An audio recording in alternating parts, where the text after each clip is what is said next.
여러분은 지금 CBS 라디오 김현정의 뉴스쇼를 함께하고 계십니다.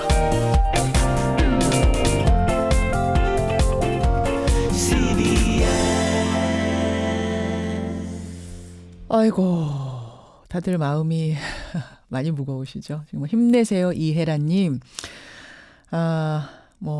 이꽃님도 그러시고, 조상규님 외에 장윤정님도 자책하지 말고 힘내세요 이런 문자 주시는데요. 예, 힘내십시오. 저도 내시라는 말씀 전하면서 인터뷰 이어가 보겠습니다. 월요일 아침 여러분들 다 팍팍한 출근길을 함께하고 계실 텐데 아마 이분 목소리 들으시면 그래도 조금 힘이 나실 거예요. 정세현 전 장관 오늘 스튜디오에 직접 모셨습니다. 정 장관님 어서 오세요. 네, 안녕하십니까. 예, 우리 마음 조금 무겁지만 기운을 주셔야 돼요, 정 장관께서. 그러게요. 그 김용균 씨 얘기는 참. 네. 언제 들어도. 네, 그럼요. 마음이 아파요. 예. 정 장관님 모신 이유는 따로 있습니다. 그래서 조금 기운 내고 인터뷰해 주세요. 어떤 얘기냐면 2018년 이제 딱 2주 남았죠. 언제는 안 그랬냐 하실지 모르겠습니다만 올해는 정말 다사다난했습니다. 어떤 뉴스가 제일 여러분은 기억에 남으세요? 저희 뉴스쇼에서는 오늘부터 올 한 해 동안의 굵직한 뉴스들을 되돌아보고 정리하는 그런 특별한 인터뷰를 준비하고 있는데요.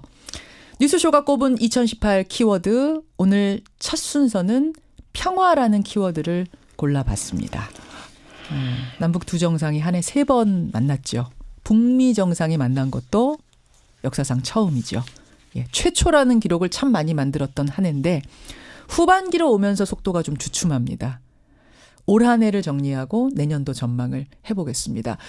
정 전 장관이 다시 한번 정식으로 인사드릴게요. 어서 오십시오. 예, 안녕하세요. 반갑습니다. 예. 스튜디오에 오랜만에 나와주셨는데 오늘 굉장히 멋있게 입고 뉴스쇼 스튜디오는 네. 처음이죠. 처음이신가요? 아침에는. 네. 그러신가요? 전화로만 우리가 계속 만났어요. 예. 저녁에는 한두 번 왔었는데. 예. 오후에. 오늘 무슨 일 있으세요? 오늘 왜 이렇게 멋있게 입고 오셨어요? 내가 오늘 우리 외손녀 2학년인데 예. 외손녀가 공부하는 학교에 반에 가서 일일 교사를 해야 된다. 통일 문제. 그래서 조금 머리 색깔에 어울리지 않게 넥타이를 맸습니다. 빨간 넥타이 메고 오셨어요, 네. 지금. 또 이 반짝반짝해서 크리스마스 추리를 연상시키게. 금박이도 있는 빨간 넥타이. 네. 초등학생들 초등학교 2학년한테 통일 문제 설명하시려면 이거는 어떤 인터뷰보다 어려우실 것 같은데요? 어렵죠. 네. 그래.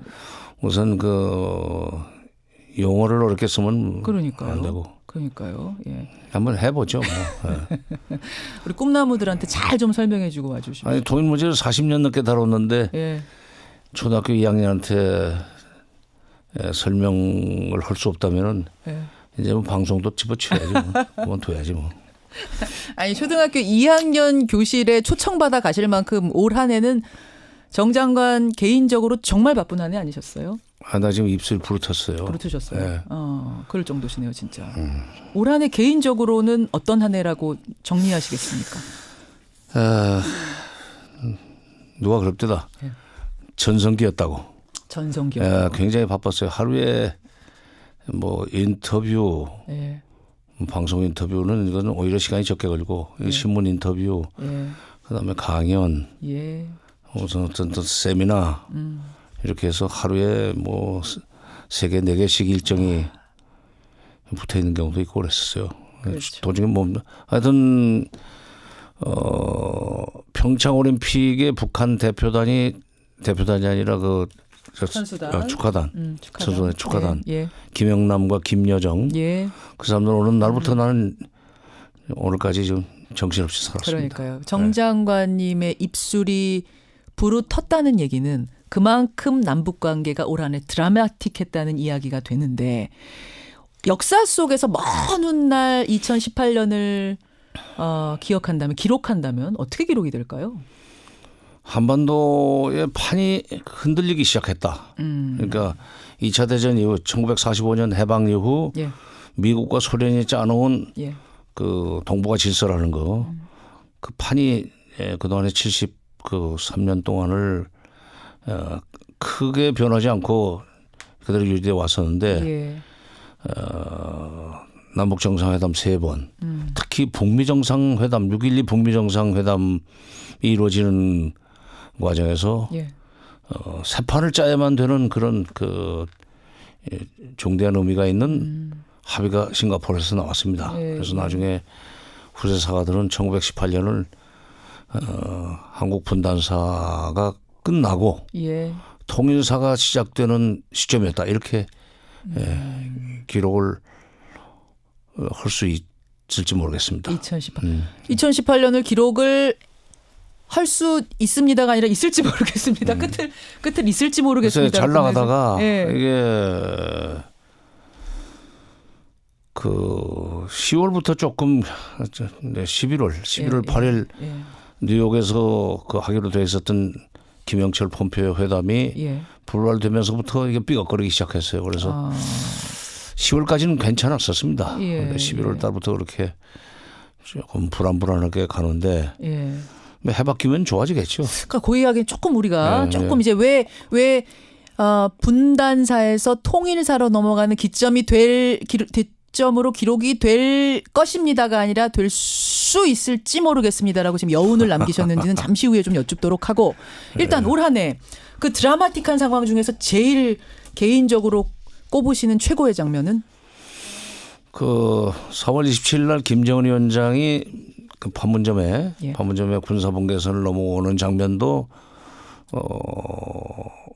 드라마틱했지만 기막혔죠. 다시 두 분이서 손을 잡고 올라갔다 또 내려오는 거 예, 예.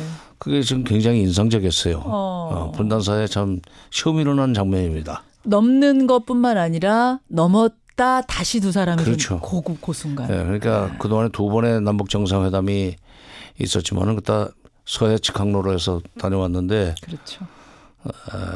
그 장면이 있었고 또 하나는 그 못지않게 감격적인 장면은 문재인 대통령의 능라도 경기장 연설. 예, 예. 그거는 그러니까 김정은 위원장이 그것을 사전 원고 검토 없이 그걸 허용을 했다는 거예요. 사전에 보통 대개 그 사전에 좀 보자고 그럽니다. 무슨 얘기를 하는지 좀 알자. 연설문 좀 봅시다. 그냥 우리 주민들 앞에서 하는 대중 연설이니까. 그렇지. 예. 예. 우리 같은 사람 옛날에 가가지고 예. 답사하는 것도 환영 만찬에 답사하는데도 무슨 얘기인지 좀 사전에 알고 싶다는 식으로 하면 보여줄 수밖에 없어요. 근데 만찬에서 하는 얘기도. 그렇지. 근데 이번에는 예. 그거 없이 연설을 하게 했고 본인이 가끔 긴장한 표정으로 얘기를 듣는 거 보고 이것은 사전에 그 조정을 거치지 않은 즉석 연설이구나. 예. 근데 그걸 허용했다는 게 대단한 거예요. 그렇군요. 그러니까 주민들이 환호해서 뭐 그래서 뭉클했다라기보다는 그냥 믿고 그 수만 주민 앞에 그냥 뒀다는 거, 프리하게 뒀다는 그 자체가 엄청난 거다. 그렇죠. 신뢰다. 그러니까 남북 간에는 그동안에 오랜 세월 동안 적대를 해왔지만 예. 한번 만나가지고 서로 얘기를 하다 보면 네. 제 경험도 그래요. 신뢰가 금방 쌓여요. 그것도 이 신뢰의 표현입니다. 네, 그러네요. 그런 의미에서 최고의 장면, 능라도 연설 장면.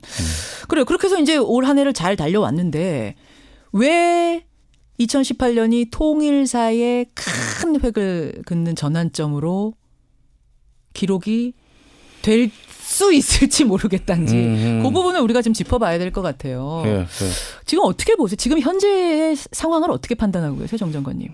이게 지금은 출래불사춘입니다. 그렇습니까? 뭐 지금 계절적으로는 겨울이지만 예. 그러니까 10월까지는 6.12 정상 싱가포르 정상 북미 정상 선언이 그대로 그냥 이행될 수 있는 전망들이 많이 나왔었죠. 그렇죠. 실제로 그런 징후들도 있었고. 예. 그런데 11월 달 들어서 아까도 잠시 얘기했었지만 11월 8일 예. 뉴욕 북미 장관급 회담이 불발되면서부터 예. 좀 이게 이게 좀 삐걱거리고 비틀비틀하는 것 같았어요. 이제 그 상태가 지금 한 달 반, 한 달 열흘 정도 지금 지속되고 있는데 이게 이제 해가 바뀌면은 조금 좋아질 수 있지 않겠는가 하는 희망도 있습니다. 근데 왜 삐걱거리기 시작한 거예요? 고무리 옆에 갑자기 잘 나가던 것이? 그러니까 북한에서는 자기네들이 비핵화 관련해서 핵실험장도 파괴를 했고 그다음에 미국이 제일 싫어하는 장거리 미사일, 대륙간 탄도 미사일의 엔진 엔진 해체 그리고 그 발사대 해체 같은 선행 조치를 취했는데도 불구하고 미국이 아무것도 좀 안 해주니까 이른바 상응 조치라는 겁니다. 예를 대북 제재 좀 풀어준다든지 뭐 이런 그걸 안 것들. 해주니까 미국으로서 북한으로서는 예. 이렇게 하다 보면은 결국 우리는 아무것도 반대급부를 받아내지 못하고 미국한테 끌려가다가 결국 나중에 핵만 뺏기고 북미 수교라는 그 최종 목표 예. 또는 미국의 대북 적대적 군사행위 종식이라고는 예. 그런 그 안전 담보 이런 것은 보장 못 받는 거 아니냐. 불안감이 생긴 거군요. 불안감이 있으니까 그걸 보장하라고 지금 밖에서 계속 떼를 쓰는 겁니다. 그럼 미국은 왜 안 해주는 겁니까? 조금 오면 뭐 오고 가는 게 조금씩은 있어야지 되는 건데 그렇지, 서로. 바로 그거예요. 그러니까 그건 상식입니다. 예, 예. 근데 미국에게는 상식으로 돌아가지를 않아요. 강자의 일종의 논리라고 할까 강자의 오만 비슷한 것이 좀 있어요. 제 기억에 예. 소련이 망하기 전에는 예. 미국에게 그렇게 오만하지는 않았습니다. 근데 공산 진영을 대표하는 소련과 예. 자유 진영을 대표하는 미국이 양극 체제를 이루고 있을 때는 그런 대로 균형? 균형이라고 그럴까 그 비압박적인 방식을 쓰기도 했는데 예. 소련이 망하고 난 뒤부터는 미국이 유일 강대국이 되면서부터는 모든 나라를 지휘하려고 그러는 그런 성향이 있어요. 지금 중국을 상대로 한 무역 예. 협상에서도 보십시오. 예. 지휘하는 식이에요. 아하. 그러니까 미국의 관료들 입장에서는 예. 오랜 그 현장 경험을 가지고 있는 관료들 입장에서는 북한과 같은 나라를 상대로 해가지고 1대1로 그 협상을 하는 것은 그건 잘못된 거다. 심지어 중국한테도 무릎 꿇어라 그렇지. 하는데. 그런데 그 북한이 노스코리아가 그 천지분간 못하고 지금 1대1로 외교를 하자고 하는데 예. 그건 우리가 좀 버티면 굽히게 돼 있다. 아하하하. 그러니까 트럼프 대통령은 소위 이 정통이라고 그럴까 그 관료 경험도 없고 정치인 경험도 없는 대통령 아닙니까? 예. 그러니까 김정은 위원장 만나가지고 흔쾌하게 김정은의 요구를 들어줬는데 예. 관료들이 딱 받아보고는 트럼프 대통령이 지금 김정은한테 지금 속았다 내지는 홀렸다. 이렇게 보니까 이거 바로 잡으려면은 북한의 선행동을 먼저 끌어내야 된다. 그러려면은 압박밖에 없다. 이렇게 돼가지고 지금 미리 되는 거군요. 그렇게 꼬이기 시작한 것 같아요. 그렇군요. 그럼 이거 어떻게 될 거라고 보세요? 어젯밤에 나온 담화가 좀 심상치가 않아요. 근데 저는 오프닝에 여러분 소개했습니다만 어떤 담화가 북한에서 나왔냐면은 미국이 이런 식으로 대북 제재 인권 압박을 해오면 비핵화의 길은 오히려 영원히 막힐 거다. 이런 담화를 고위급 명의로 나온 건 아니고 담당자 명의 정도로 나왔어요. 그래서 내용은 심상치 않은데 또 낸 사람은 그냥 뭐 정책 실장 정도고 해서 이걸 어떻게 받아들여야 되는 건가? 예, 그 외무성 담화라든지 예. 외무성 대변인 담화만 해도 그게 나중에 그 취소하기가 어렵습니다. 그런데 이렇게 개인 명의의 논평이라고 하는 것은 예. 메시지는 전달하면서 나중에 그 취소할 수 있는 길은 열어놓고. 그렇죠. 그럼 하고 싶은 말인 건 맞군요. 그렇죠. 북한이 지금. 예. 그러니까 지난 11월 8일 날 예. 북미 장관급 회담 정상회담이 장관급 회담이 예. 불발되고 난 뒤에 예. 그때는 외무성의 국장 이름으로 국장급 이 관리의 명의로 논평이 나왔어요. 예. 그때는 이런 식으로 하면은 우리는 다시 핵 경제 병진 노선으로 돌아갈 수도 있다 하는 식으로 얘기를 했는데 그렇죠. 예. 이번에는 이제 인권 얘기가 나왔었단 말이야. 예. 며칠 전에. 예. 그러니까 그걸 이제 보태가지고 일단 한마디 해놔야 되겠다. 다음번 실무 협상이 재개되더라도 예. 인권 얘기를 못 꺼내게 하는 인권 얘기를 못 꺼내게 하는 사전 그 대비책이기도 하고 예. 또 상응 조치 없으면은 이제 비핵화는 트럼프 대통령은 비핵화를 북한의 비핵화를 시키지 못하는 대통령으로 또 기록이 될 거다 하는 식으로 경고를 하는 거군요. 경고하는 의미가 있죠. 야, 그럼 말씀 듣다 보니까 이게 심상치는 않네요. 이 상황 어떻게 풀어야 되는 거? 우선 김정은 위원장의 답방도 될 것처럼 하다가 지금 마지막에 막힌 것도 그렇고 이거 전반적으로 어떻게 풀어야 될 거라고 판을 보고 계세요? 북한의 셈법이 문제이긴 해요. 예. 우리 같으면은 지금 일단 지난번에 부에노스아이레스에서 트럼프 대통령이 문 대통령한테 한 얘기가 있으니까 하여튼 김정은 위원장이 서울 답방을 하면 예. 김정은 위원장이 하고 싶어하는 것을 다 들어주겠다는 이 얘기를 전해달라는 얘기까지 했거든요. 맞아요. 예, 문 대통령한테 트럼프 대통령이 문 대통령한테 서울답방 문 대통령을 통해서 예. 김정은 위원장의 서울답방을 권고하고 예. 그다음에 남북 정상회담을 통해서 북미 정상회담으로 건너올 수 있는 다리를 만들라는 얘기입니다. 그 주문을 한 거예요. 그렇지. 그런데 지금 북한은 대충 무슨 뜻인지 알겠고 또 뻔히 비핵화를 먼저 하라는 얘기일 거다. 그렇다면은 뭐 문 대통령 만나봐야 별로 새로운 얘기는 없을 것 같고 오히려 지금 이렇게 밖에서 떼쓰고 네. 일종의 장외 압박 전술을 통해서 미국의 태도 변화를 유도할 수 있지 않겠는가 하는 기대를 가지고 이러는 것 같은데 미국 그렇게 해서 안 됩니다. 안 됩니까? 안 돼요. 요즘 그렇게 안 돼요. 어허. 네. 아니 아까도 잠시 얘기했지만 예. 중국 보십시오. 예. 심지어 그래. 중국도. 그렇지. 그러니까 이런 상황에서는 문 대통령이 김정은 위원장을 다시 한번 만나야 되는데 예. 그런 지금 그 여지를 거의 안 주고 있으니까 어떻게 뭐 정상 간의 하트라인은 가동되지 않는다고 그러지만 아니 왜 한 라인이 가동 안 되는 거예요? 지금 그건 뭐 같이 여러 뭐 가지- 공동 뭐 사무소도 만들어 놓고 거기서 금방금방 만날 수 있다 이렇게 우리 알고 있었는데 왜 그렇습니다. 대화가 안 되는 거예요? 지금 답방 문제 갖고.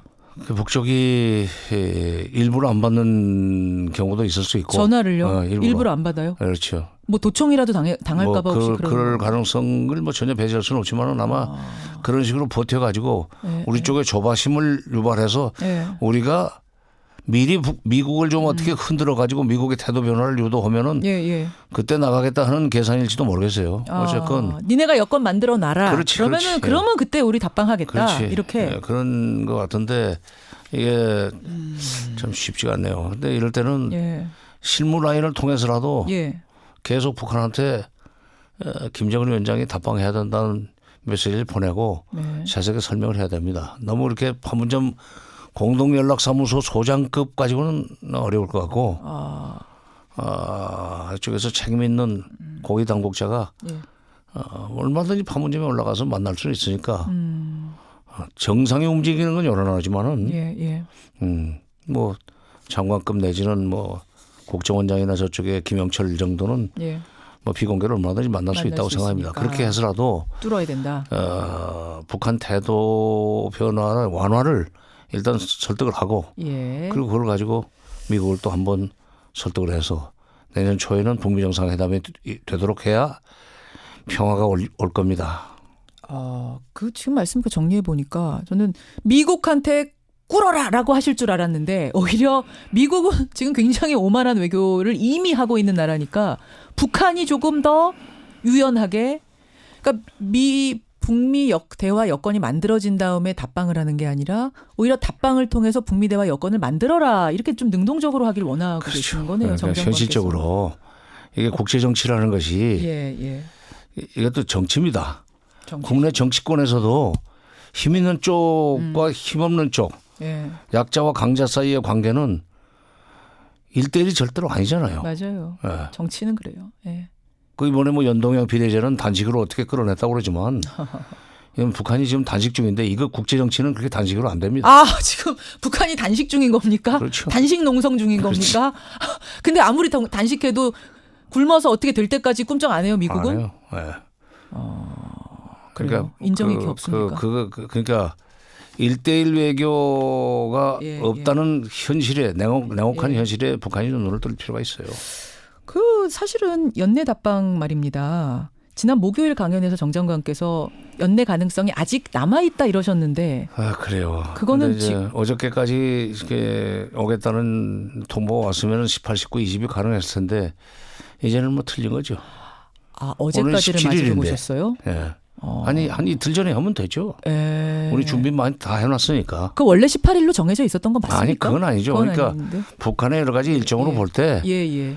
그 17일은 김정일 위원장 7주기고 예. 뭐 18, 19, 20이 비고 21일부터는 저쪽이 내년도 4월 준비하는 총화 기간이기 때문에 신년사도 이제 작성도 해야 되고 그 신년사 쓰기 전에 다녀가는 게 좋지 않겠는가 하는 식으로 생각을 했었는데 예.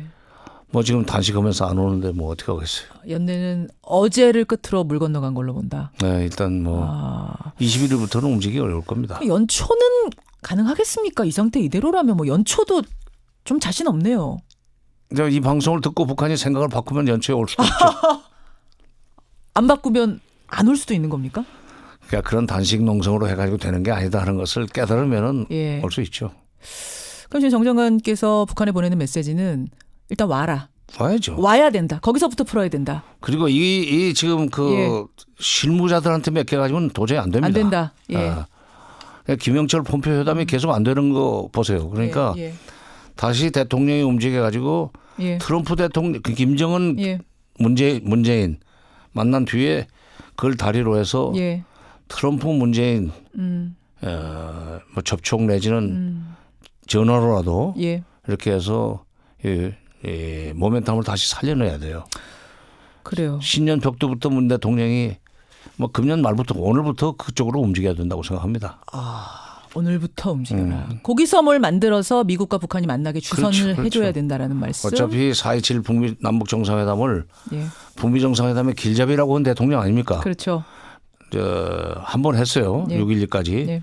또 한 번 해야지. 알겠습니다. 굉장히 중요한 시점에 지금 와 있다는 말씀이에요. 자, 1분 남았습니다. 2019년 새해는 이렇게 됐으면 좋겠다 한 말씀, 뭐 바람일 수도 있고 전망일 수도 있고요. 그러니까 새해는 남북 정상회담이 이제 4차 남북 정상회담이 성사되고 김정은 위원장의 답방을 통해서 그리고 그 결과를 가지고 북미 정상회담의 불씨를 살려내고 예.